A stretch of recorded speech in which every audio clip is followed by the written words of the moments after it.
right, today we're making pesto. Farmer's market time is here, and this is a really good time to stock up on some fresh things and put them in the freezer so that in the middle of the winter we can remember those good days. So we got 3 bunches of this basil. These are beautiful bunches. It comes in a variety of different sizes depending on the farmer you get it from. And what I'm really trying to do is just fill the bowl of the food processor with basil leaves. So out of our 3 bunches, we're going to get 2 batches of pesto. So this is just a bowl full of basil leaves, into which we're going to add 1/3 of a cup of pine nuts. And since we're making 2 batches today, I'm going to make one with pine nuts and one with mac nuts. And we'll see if we can tell the difference. So pine nuts in, pulse a little bit. There we go. Now, garlic. This will be to your taste. I like my pesto with a lot of garlic, so I'm gonna. I've got enough here for 2 batches, so we're just going to use half of it in this one. But you know, use however much garlic you're comfortable with. And salt. I like my pesto to have some salt. Now I should say that you can use any kind of leaves for pesto. It doesn't have to be basil. I'm making just a very traditional Italian style pesto, but you could use anything. Cilantro, parsley. We've mixed it with basil before. We've used entirely cilantro before. So now we have the garlic all chopped up and the pine nuts are all chopped up. Everything's mixed together in there. We are going to add a 1/2 cup of oil, and we're going to do this while the blender is running so that the oil emulsifies as it goes in. So we slowly pour it in with the food processor going.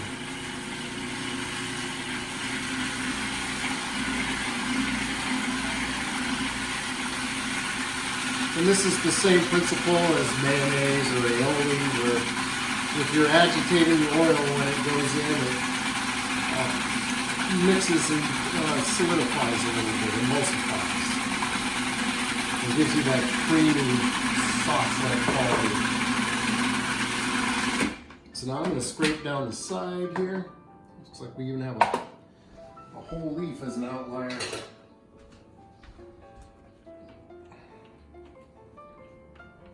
Just scrape it all down so it all gets included and chopped up.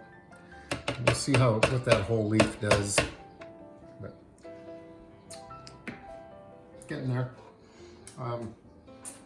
And while we're here, we're going to add a 1/2 cup of Parmesan. Now Parmesan, you can get it in a variety of shapes and sizes. You can get it shredded, you can get it flaked. This is a grated Parmesan, which I think tends to give a little smoother end product.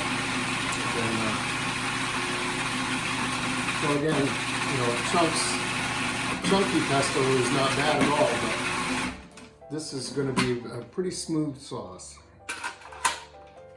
And we're going to use this, you know, put it on noodles, put it on fish. You can spread it on toast. It's just a versatile thing.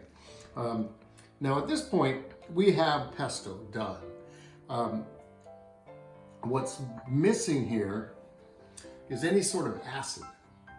And you can add acid to your pesto if you'd like, but generally speaking, we like to add it to the finished dish, to whatever we're using the pesto with. But a little bit of lemon juice at this point wouldn't be out of the question. Because certainly, at some point you'd like to have acid when you're using this.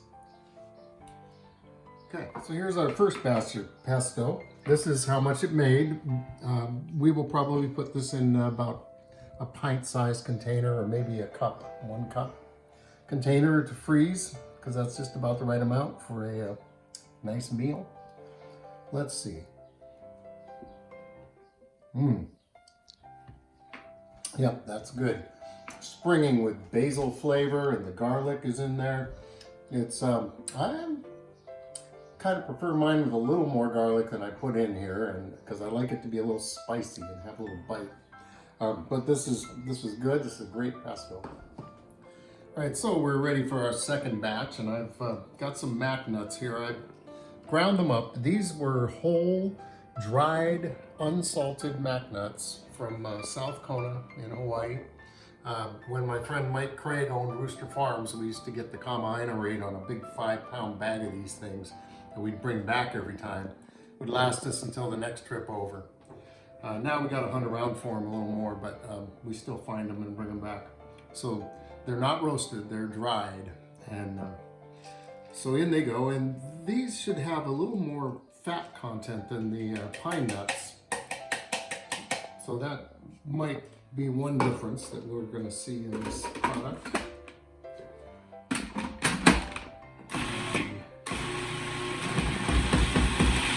we go.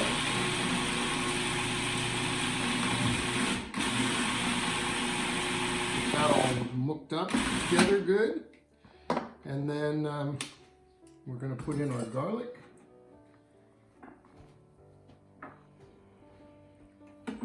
And I'm just using the same amount as I had planned, so we'll see how garlicky this batch is. Mix all that up. I'm going to scrape down the sides here.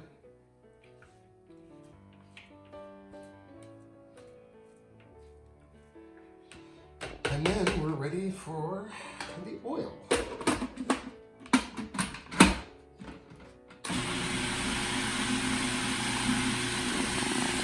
Nice slow pour.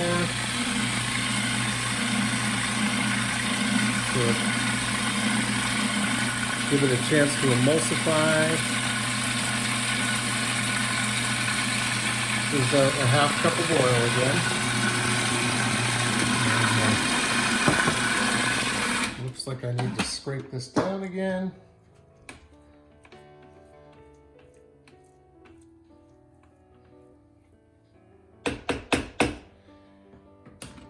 And while we're here, put in a half cup of grated Parmesan.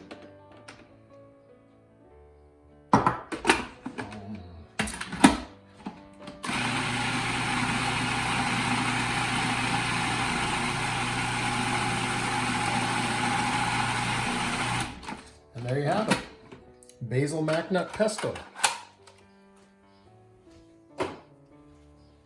So here we have our 2 batches of pesto.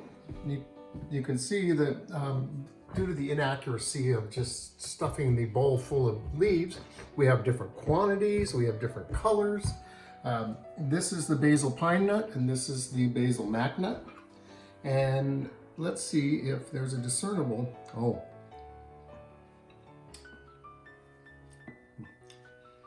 okay.